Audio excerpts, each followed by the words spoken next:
구약성경 835페이지에 기록되어 있는 시편 46편 10절, 11절 말씀, 9절 말씀.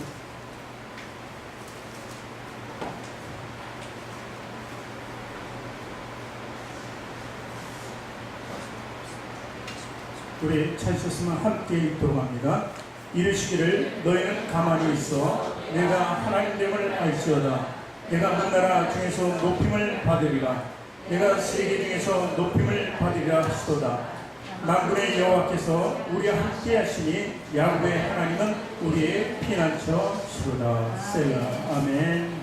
우리 두 손을 가슴에 얹고 저를 따라 고백하시기 바랍니다. 하나님께서는 나를 사랑하신다. 하나님께서는 나를 사랑하십니다. 하나님께서는 나를 존귀하게 여기신다. 하나님께서는 나를 존귀하게 여기십니다. 하나님께서는 나를 축복하신다. 하나님께서는 나를 축복하십니다. 믿음의 고백이 되셨습니까? 아멘. 우리 앞뒤 전후좌우 계신 중에 인사합니다. 당신을 사랑하고 축복합니다. 사랑하고 축복합니다. 사랑하고 축복합니다.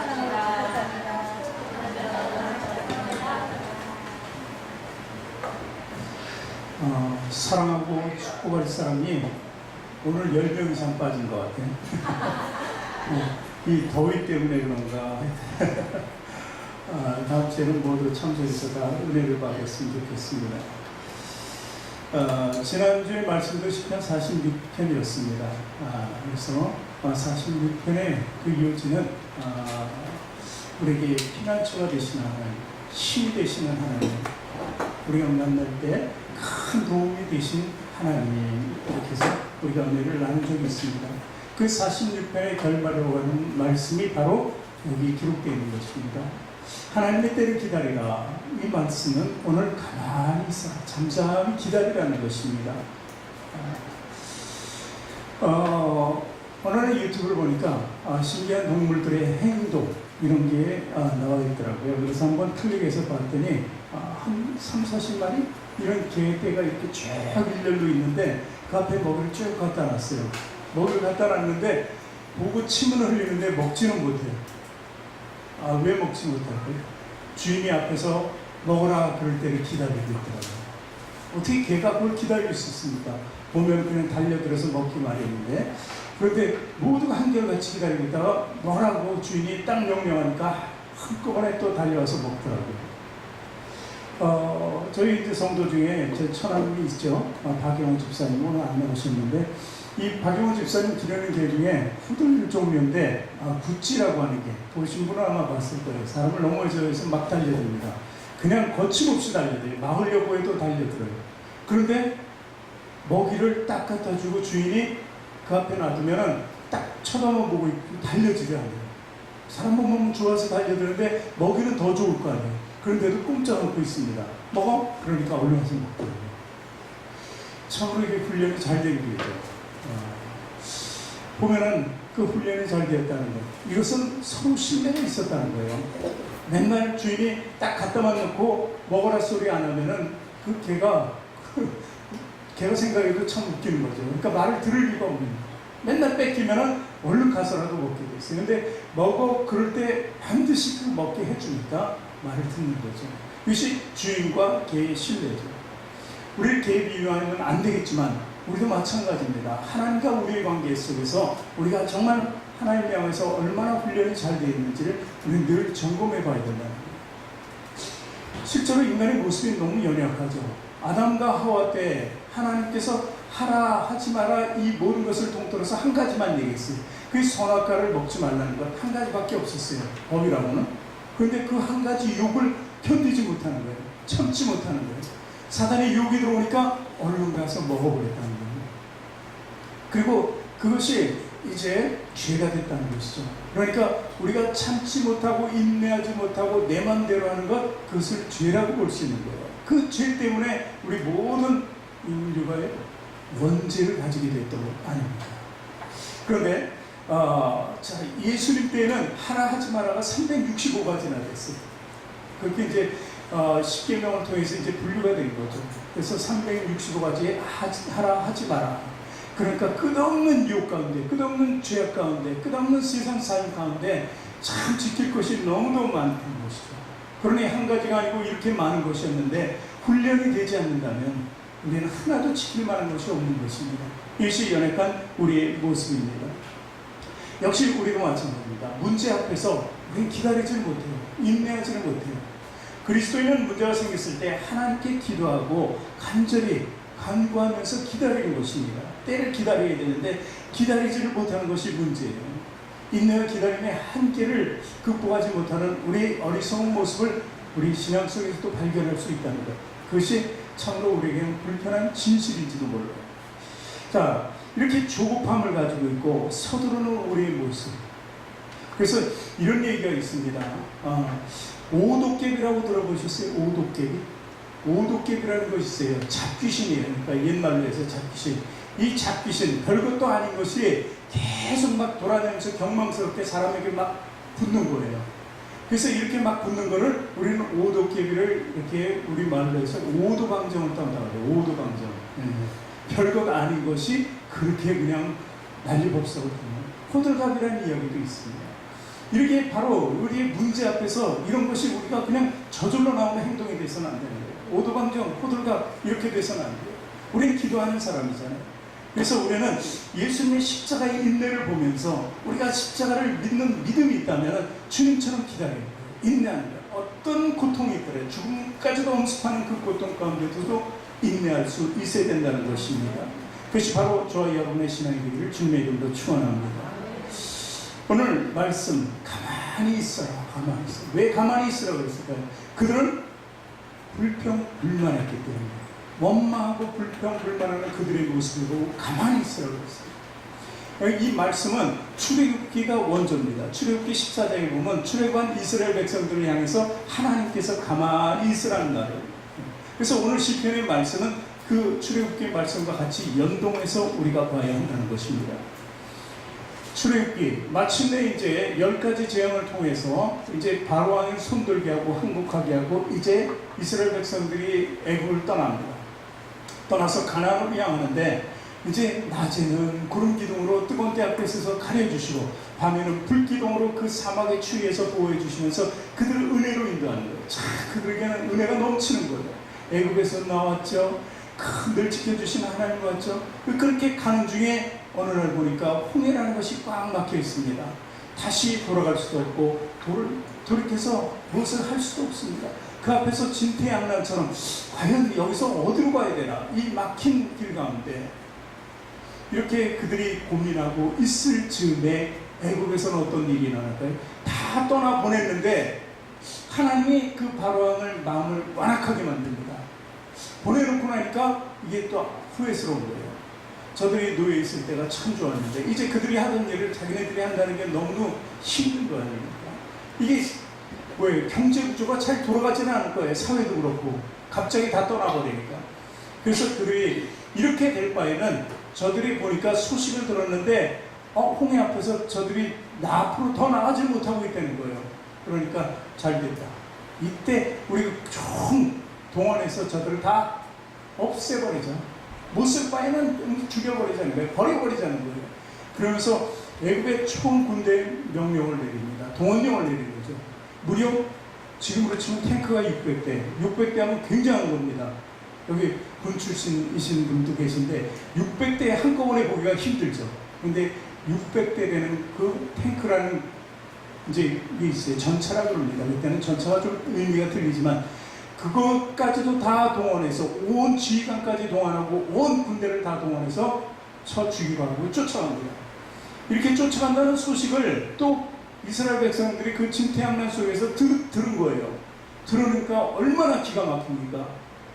하나님 뜻대로 이렇게 가나안에서 나가더니 기름 막히고 애굽의 군사들은 거의 다 달았습니다. 그때의 상황, 이 이스라엘 백성들의 모습을 우리 같이 한번 읽으면서 추론합니다. 14장 10절 출애굽기 같이 읽습니다.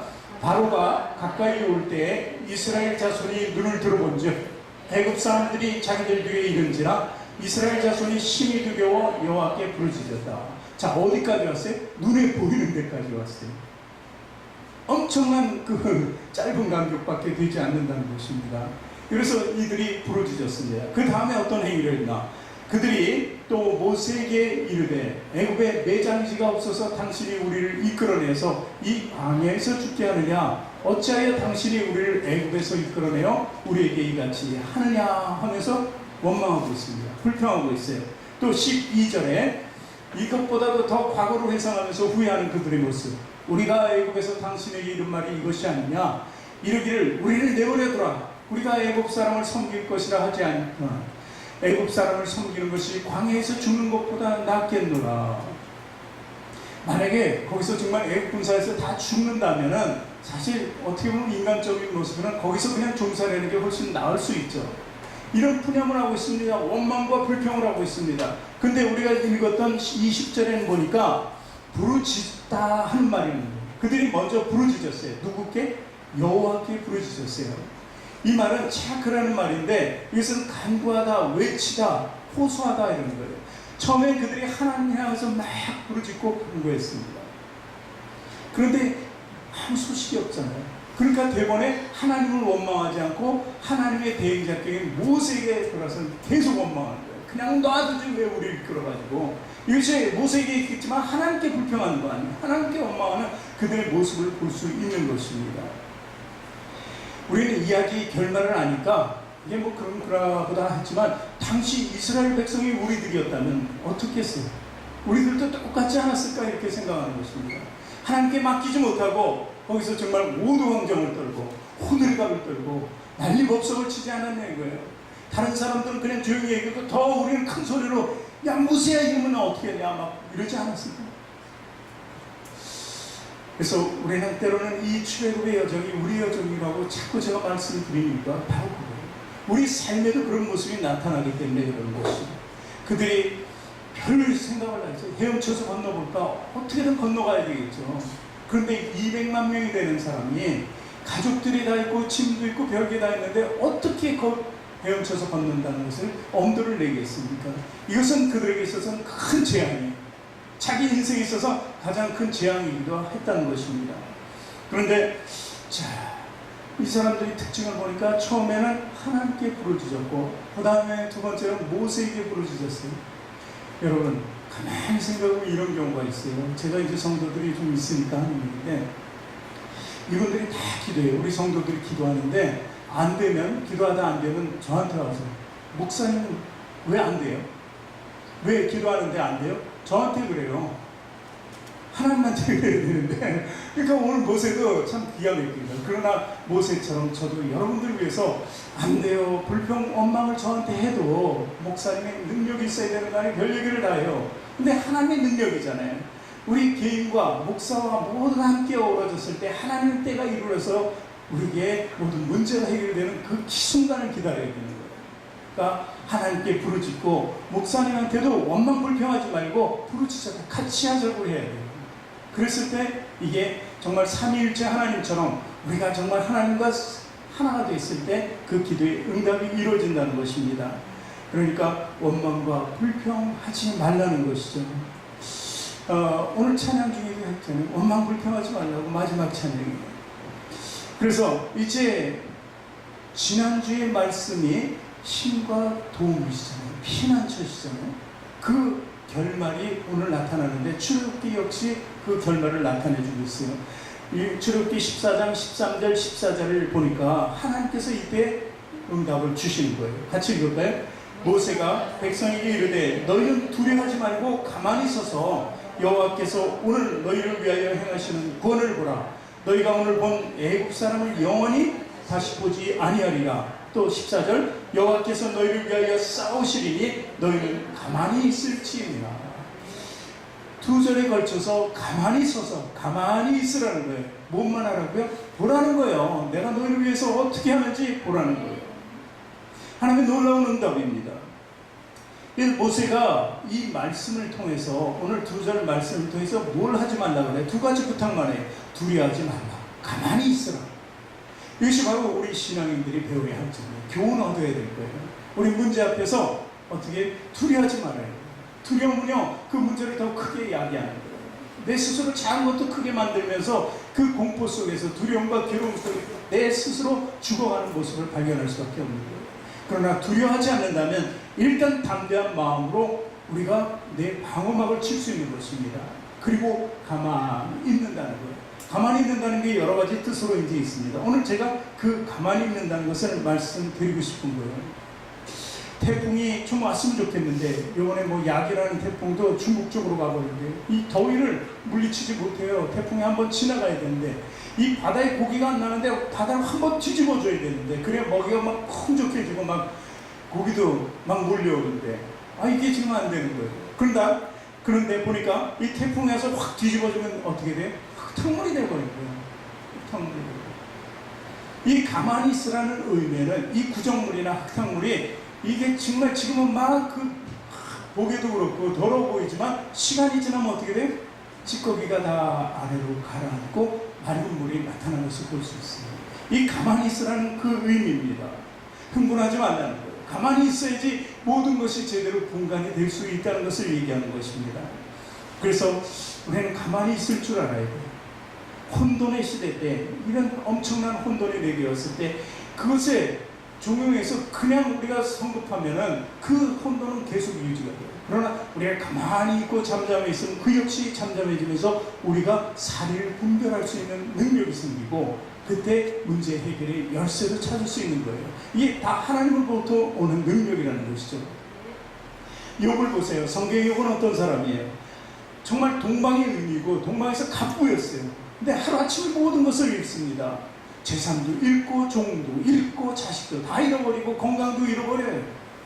그런 삶을 사는 욥은 어떻게 했습니까? 하나님의 원망불평하지 않았습니다. 오두방정 떨지 않았어요. 성급해하지도 않았어요. 분노하지도 않았어요.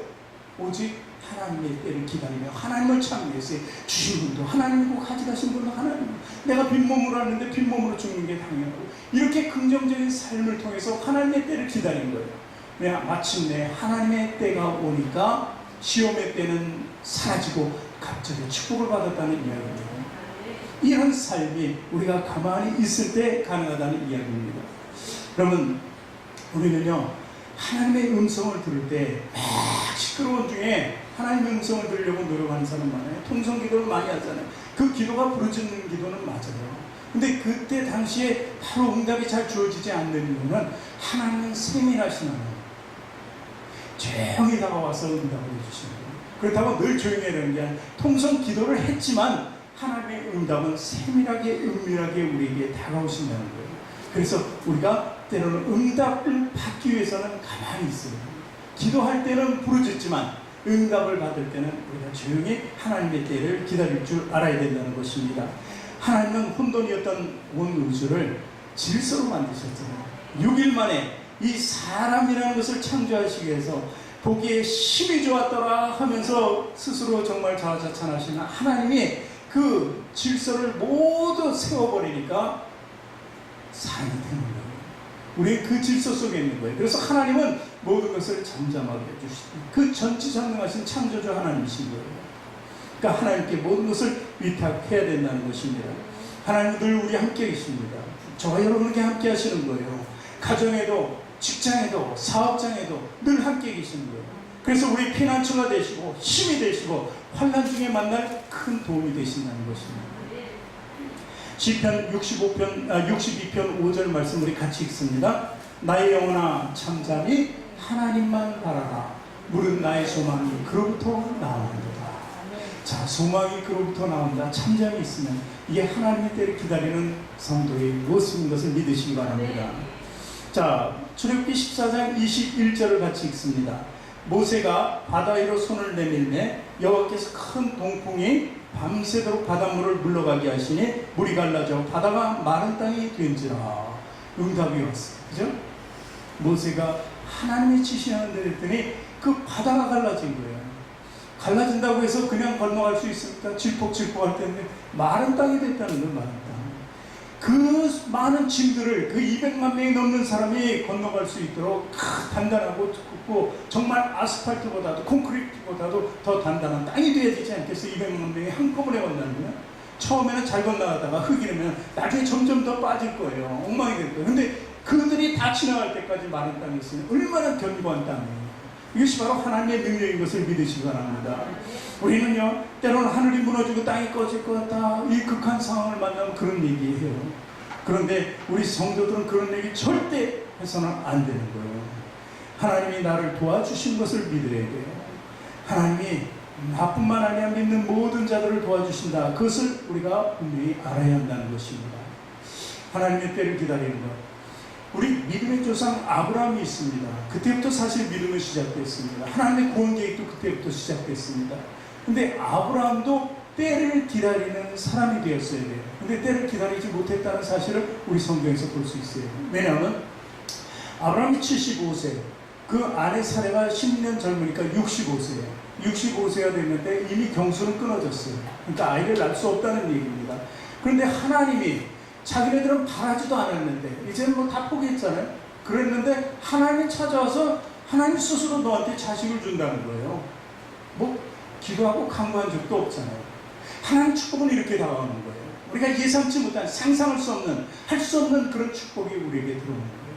그것이 믿음의 삶이라는 것이죠. 그런데 자식을 준다고 했어요. 75세 때. 근데 자식 어떻게 우리가 낳을 수 있지? 그러니까 아브라함은 한 후계자를 생각합니다. 후계자. 내가 자식은 낳을 수 없으니까, 인간의 생각이죠. 내 종 중에서 엘리에셀이라는 사람이 있어요. 이 다메섹 사람인데 그 사람이 정말 충직한 종이에요. 이 사람은 이삭의 부인 될 사람을 데리고 올 때도 이 사람이 나가서 아브라함을 대행했던 사람이에요. 그러니까 얼마나 충직한 분이에요. 그러니까 이 사람을 내가 세우겠습니다, 내 부사로. 그랬더니 하나님께서 아니라는 거야. 그럼 왜 네가 하나님의 때를 정하는 거죠? 그런 답은 없었지만 아니라고 이렇게 말씀하십니다. 그래서 창세기 15장 4절 보니까 여호와의 말씀이 그에게 임하여 이르되, 저희 15장 2절인가요? 2절 읽어볼까요? 아브라함이 이르되 주 여호와여 무엇을 내게 주시려 하나이까? 나는 자식이 없사오니 나의 상속자는 이 다메섹 사람 엘리에셀이다. 그러면서 자기 말하자면 부하 직원, 종 중에 한 사람입니다. 그런데 다음 보니까 15장 4절에 이렇게 여호와의 말씀이 그에게 임하여 이르시되, 제가 있습니다. 그 사람이 내 상속자가 아니라 네 몸에서 날 자가 네 상속자가 되려라. 다시 한번 말씀을 주신 거예요. 그러니까 이제 내 몸에서 나야 되겠구나. 이 말씀을 줄 때 너와 사라의 몸이라는 것을 알아야 되는데 네 몸이라니까 아브라함 나의 몸에서만 나면 되는구나 하고, 또 사라 부인은 또 생각합니다. 자기가 경수가 끊어졌으니까 이 말은 내가 못 나니까 누군가 첩으로 들여서 거기서 나라 생산하라 이 얘기구나 하고서 자기 종 하갈이라는 여인을 젊었으니까 넣어줍니다. 그런데 역시 아닙니다. 창세기 16절 1절 보니까 아브라함의 아내 사레는 출산하지 못하였고 그에게 한 여종이 있으니 애굽 사람의 이름은 하갈이다. 그 사레가 이르되 아브라함에게 이르되 여호와께서 내 출산을 허락하지 아니하셨으니 원하건대 내 여종에게 들어가라. 내가 혹 그로 말미암아 자녀를 얻을까 하노라 하매 아브라함이 사레의 말을 들었다. 그러니까 둘 다 똑같은 생각을, 그 방법이었구나. 그러면서 그 종을 자기가 취해서 아이를 낳으면 되는구나 이렇게 계산한 거예요. 그래서 아이를 낳았어요. 이스마엘이라는. 근데 아이를 낳았는데 안 낳은 것보다도 사실은 못했죠. 후대에 보니까 그 아들, 큰아들 이스마엘과 나중에 하나님께서 실제로 사라의 몸에서 잉태하고 낳은 이삭과는 원수관계예요. 이슬람의 원조가 이스마엘 아니에요. 지금까지도 전쟁이 불사하고 이렇게 예수님 믿는 우리 제자들과 싸우고 있잖아요. 우리 백성들. 그래서 이게 하나님의 때를 기다리지 않고 자기 뜻대로 한 결과물이라고 할 수도 있는 것입니다. 어쨌든 이렇게 돼서 이것도 아니었어요. 하나님이 몇 살 때 이삭을 주셨어요? 100살 때, 100살. 무려 25년이 지나요. 그때 해도 안 되는 일을 25년이 지나서 아브라함 100세, 그리고 사라 90세 때에 하나님이 이삭을 허락하셨던 것입니다. 그리고 이삭을 허락하신 것이 바로 하나님의 때고, 하나님께서 하신 이유는 뭐예요? 그 때에서 누구를 생산하기 위해서? 예수 그리스도를 생산합니다. 이게 바로 하나님의 방법이고 하나님의 때라는 것을 믿으시기 바랍니다. 그러니 우리는 어떤 환난 속에서도 하나님의 때를 기다릴 수 있어야 되는 거예요. 사무엘상서 12장 16절에 보니까 이 사무엘이 기록된 말씀이 있습니다. 너희는 이제 가만히 서서 여호와께서 너희 목전에서 행하시는 이 큰 일을 보라. 이렇게 기록하고 있어요. 사무엘도 가만히 있으라는 거예요. 왜? 국가적인 위기 상황에서 하나님께서 하시도록 우리는 기도만 할 뿐이지 우리가 해야 될 일은 없다. 우리 가만히 서서 하나님의 영광을 보고 하나님의 큰 일을 보자는 것입니다. 이것이 우리 방법이 되어야 되는 줄 믿으시기 바랍니다. 조급해하지 말고 성급해하지 마세요. 절대적으로 하나님께서 우리 안에 역사하시는 하나님이라는 걸 믿어야 돼요. 아까 개 얘기했잖아요. 개가 그렇게 할 수 있었던 건, 훈련될 수 있던 건 뭐라고요? 주인과 개와 관계에서 신뢰잖아요. 신뢰. 우리가 하나님과의 신뢰를 쌓아가야 있어요. 그 신뢰가 바로 하나님의 위대한 역사를 우리 삶 속에서 나타내게 해주신 거예요. 또 어떤 고난이 와도 이겨낼 수 있는 것이 바로 그 신뢰라는 것입니다. 믿음이라는 것을 우리가 알아야 합니다. 우리는 홍해를 만나면, 이스라엘 백성이 만난 것처럼 만나면 답이 안 나와요. 머리가 하얘진다 그러죠, 많이. 근데 우리는 머리가 하얘져서는 안 돼요. 믿는 사람들은 이 안에 예수 그리스도가 꽉 차 있어야 돼요. 하나님의 능력이 차 있어야 돼요. 그래야만 성령님의 도우심에 따라 우리가 간구하지 못하더라도, 낙심해서 간구하지 못해도 성령님이 우리 위해서 대신 기도하고 하나님께서 일하시는 거예요. 그러니까 우리가 비워두면 안 돼요. 하나님으로 가득 채워야 된다는 것입니다. 하나님 결코 실수하지 않으십니다. 절대 실수하지 않으십니다. 하나님은 반드시 당신의 계획을 이루시는 분이라는 것입니다. 우리는 이제 두려워 말고 앞으로 나가야 됩니다. 출애굽기 14장 26절, 27절, 28절 말씀 전에 출애굽기 14장 19절 저부터 한번 또 볼게요.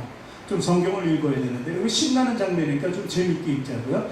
이스라엘 진 앞에 가던 하나님의 사자가 그들의 뒤로 옮겨가매 구름 기둥도 앞에서 뒤로 가고 구름 기둥도 앞에서 그 뒤로 옮겨 20절 애굽진과 이스라엘 진 사이에 이르러 서니 저쪽에는 구름과 흑암이 있고 이쪽에는 밤이 밝았으므로 밤새도록 저쪽이 이쪽에 가까이 하지 못했더라. 일단 그들이 보이는 곳에 있지만 거기다 딱 막을 쳐서 절대 볼 수도 없고 오지도 못하게 만들어요. 일단 그렇게 만들고, 왜냐면 시간을 벌어서 건너가야 되잖아요. 그래서 또 20절 보니까 21절 모세가 바다 위로 손을 내밀매 여호와께서 큰 동풍이 밤새도록 바닷물을 물러가게 하시니 물이 갈라져 바다가 마른 땅이 됐다. 밤새도록 동풍이 불 정도니까 좀 물이 굉장히 많았던 것을 알 수 있죠. 그렇기 때문에 그 시간 동안 또 하나님은 개적으로 그들을 막으신 거예요. 구름 기둥은 그들을 위해서, 이스라엘 백성들을 위해서 계속 그 지키고 보호하시다가 이것을 지키는 구름 기둥이 아니라 막는 구름 기둥으로 그것을 그대로 있는 대로 사용하시는 하나님으로 쓰이는 거예요. 그래서 21절 읽고 22절 읽으면 이스라엘 자손이 바다 가운데를 육지로 걸어가고 물은 그들의 좌우에 벽이 됐다. 좌우에 벽이 되고 마른 땅으로 이제 이스라엘 백성들이 지나고 있습니다. 자, 그리고 그 후에 무슨 상황이 생기나 봅시다. 우리가 이전에 좀 전에 읽었던 말씀이나 그리고 너희들은 가만히 있으라 그랬어요. 출애굽기 14장에 보면 왜? 그리고 하나님이 어떻게 하시는지 보라는 거예요. 그리고 이제 이후로는 그들의 모습을 볼 수 없을 거라고 그렇게 얘기해요. 쫓아오는 애국 군사들은 너희들이 이제 못 볼 거다. 왜냐하면 우린 건너가고 저기는 저기 있으니까 못 보는 게 아니라 그 의미는 없애버린다는 거예요. 완전히. 자, 그래서 26절부터 어떻게 없애는지 읽어봅니다. 여호와께서 모세에게 이르시되 내 손을 바다 위로 내밀어 물이 애굽 사람들과 그들의 병거들과 마병들 위에 다시 흐르게 하라 하시니 모세가 곧 손을 바다 위로 내밀매 새벽이 되어 바다의 힘이 회복된지라 애굽 사람들이 물을 거슬러 도망하나 여호와께서 애굽 사람들을 바다 가운데 엎으시니 물이 다시 흘러 병거들과 기병들을 덮되 그들의 뒤를 따라 바다에 들어간 바로의 군대를 다 덮으니 하나도 남지 아니하였다. 그 가운데 다 들어와서 이제 올라가려고 하는데 물이 합쳐져 버린 거예요. 그러니까 하나도 나올 수가 없고 다 그 물에 수장됐다는 것을 이야기하는 것입니다. 이 가만히 있어라. 하나님 하신 대로 우리 따르면서 순종하면서 봐야 된다는 거예요. 이 가만히라는 말이 라틴어 성경에서는 베케이트라고 되어 있습니다. 베케이트. 이게 베케이트 그러면은 영어로 하면 베케이션이에요. 그 어원에서. 베케이션이 뭐예요? 방학? 휴가라는 뜻이에요. 그러니까 즐기면서 쉬라는 뜻 아닙니까? 그러니까 이 가만히 있으라는 의미를 보니까 하나님이 일하시니까 너희는 가만히 있고 그거 봐라. 너희들은 즐겨라. 오히려 즐기라는 거예요. 우리. 원수 사탄이 무너진 것을 즐겨보라는 거예요. 그것이 하나님의 영광을 나타내는 그 모습이니까 그것을 통해서 우리가 아유 저들 잘됐다가 아니라 하나님의 영광을 위해서 하나님. 그들이 다 이제 홍해를 건너고 나서 하나님의 영광에서 얼마나 참여했는지 몰라요. 다 죽어버렸어요. 원수들이. 그런 모습 속에 우리가 살아야 되는 것이죠. 그러니까 베케이션 정말 휴가처럼 남들 볼 때 야 저 사람이 저렇게 큰 고난 속에서 이렇게 저기 담대하고 평안할 수 있지? 그래 나는 이때가 휴가야. 하나님이 다 일하실 거야. 이렇게 담대한 믿음을 가져야 된다는 거예요. 또 예수님께서 그랬잖아요. 마태복음 11장 28절 너무 유명한 말씀이잖아요. 교회마다 걸어놓잖아요. 수고하고 무거운 자들아 다 내게로 오라. 내가 너희를 쉬게 하리라. 가만히 있으라는 거예요. 쉬라는 거예요. 예수님도 똑같은 말씀을 하는 거예요. 그래야 우리에게 평강이 만드는 거예요. 대신 주님께 나와서 기도하고 간구한다. 그것은 철칙으로 순종한다, 믿음을 가진다, 신뢰한다 이런 단어들을 우리가 떠올리면서 가만히 있어야 되는 거예요. 단적으로 자꾸 마음이 신경이 쓰여도 아 나는 하나님을 신뢰해. 나는 믿음이 있어. 그러면서 자기 스스로 더 굳건히 내 방어막을 치면서 지켜나가는 것입니다. 그래서 빌립보서 4장 6절 7절에 그랬을 때 오는 결과가 뭐예요? 아무것도 염려하지 말고 오직 모든 일에 기도와 간구로 너희 구할 것을 감사함으로 하나님께 아뢰라. 그리하면 모든 지각이 뛰어난 하나님의 평강이 그리스도 예수 안에서 너희 마음과 생각을 지키시리라. 육신적인 게 문제가 아니에요. 우리 마음과 생각이 문제예요. 그것을 지키면 육신적인 것도 따라서 평안할 수 있어요. 근데 마음과 생각이 흐트러지면 육신은 절대적으로 무너지게 되어 있다는 사실입니다. 여리고성 무너뜨린 그 장면도 우리가 연출하면 얼마나 멋있어요. 여리고성 절대 우리가 정복할 수 없어요. 우리가 싸움을 해보여요. 그리고 문 딱 걸어 잠그고 있는데 우리가 저걸 어떻게 정복해? 근데 하나님께서 명령하시잖아요. 여호수아를 통해서 하루에 한 바퀴씩 돌아. 그 많은 숫자가 하루에 한 바퀴씩 돕니다. 처음에는 저들이 미쳤나? 이튿날도 그래 더 미쳐가는구나. 3일도 미쳐가는구나 이랬는데 4일 5일 되면서 불안해, 두려워요. 왜 저들이 아무 소리도 안 내고 그냥 돌기만 하지? 이게 이제 저들이 미친 게 아니라 지네들이 미친 거예요. 그렇죠? 그 일곱째 날에는 한 바퀴 돌고 갈 줄 알았더니 또 도네? 그러니까 이제 막 더더욱이 공포에 쌓이게 되는 거예요. 그 마침내 7바퀴를 돌 때 함성을 크게 지르니까 확 무너져 버렸어요. 하나님의 뜻입니다. 우리 가만히 침묵 속에 하나님의 뜻대로 순종하면서 있는 거예요. 그러다가 하나님의 응답이 되어있으면 하나님께 영광을 돌리는 그 함성이 나오는 겁니다. 그랬을 때 우리 문제는 해결된다는 것을 믿으시기 바랍니다. 이 여리고를 돌 때 의심하는 사람이 있었다면 여리고를 돌 수 없었고 여리고는 무너지지 않았을 거예요. 그래서 야고보서의 야고보 사도는 이렇게 얘기하죠. 1장 6절 7절 말씀 오직 믿음으로 구하고 조금 더 의심하지 말라. 의심하는 자는 마치 바람에 밀려 요동하는 바다 물결 같으니 이런 사람은 무엇이든지 죽게 없기를 아예 생각하지도 말라. 이렇게 됩니다. 의심하지 말고 믿음으로 구하시기 바랍니다. 근데 우리는 주의할 게 있어요. 나와 하나님과 함께 동행하고 있다는 사실을 잊어버릴 때가 있어요. 그 신념과 신뢰를 잊어버릴 때가 있어요. 그럴 때는 아무래도 이게 응답이 없는 거예요. 잊어버리지 말아야 돼요. 또 환경을 바라보니까 내가 참 기도하기 어려운 거예요. 될까 안 될까만 자꾸 생각하는 거예요. 그러니까 환경을 바라보지 말고 하나님을 바라봐야 돼요. 주님만 바라볼 수 있어야 된다는 거예요. 그래서 우리 주님은 너는 가만히 있어, 가만히 있어. 이게 정답이라는 거예요. 이게 너희들이 취할 행동이라는 것을 우리에게 가르쳐 주고 계신 것입니다. 더군다나 우리 삶 속에서 정말 믿음으로 우리의 모습을 보일 수 있다면 그런 믿음이 우리 결정체로 나올 수 있다면 우리 입에서 나오는 법이 이렇게 돼요. 그리 아니하실지라도 그리 아니하실지라도 내게 응답이 없을지라도 이렇게 그리 아니하실지라도 이 말씀이 어디에 나옵니까? 다니엘서에 나오죠. 다니엘의 세 친구가 이제 그 나라 법을 그들을 시기하는 그 사람들 이제 그 사람 바벨론 사람들에게 해를 당하게 됩니다. 기간을 정해서 그 신상을 보고 절해야 돼. 지나가면서 무조건 절해야 돼. 근데 이 세 친구는 하나님 믿는 사람이에요. 그러니까 절하지 않는 거예요. 그 벌로 풀무불에 들어가서 타 죽게 돼 있어요. 그러니까 그 세 사람을 너무도 미워하니까 아주 7배나 더 뜨겁게 해서 그 안에 집어넣었단 말이에요. 집어넣었어요. 그런데 그때 들어갈 때 뭐라고 기도하는지 아세요? 다니엘서 3장 17절 18절에 우리 같이 읽습니다. 왕이여 우리가 섬기는 하나님이 계시다면 우리를 맹렬히 타는 풀무불 가운데서 능히 건져내시겠고 왕의 손에서도 건져내리라. 이것이 바로 그들의 고백이에요. 더 나아가서 18절에 그렇게 아니하실지라도 왕이여 우리가 왕의 신들을 섬기지도 아니하고 왕이 세우신 금신상에게 절하지도 아니할 줄을 아소서. 그리 아니하실 내가 다 죽는 한이 있더라도 난 절대로 하나님의 신뢰하는 마음을 버릴 수 없다는 것입니다.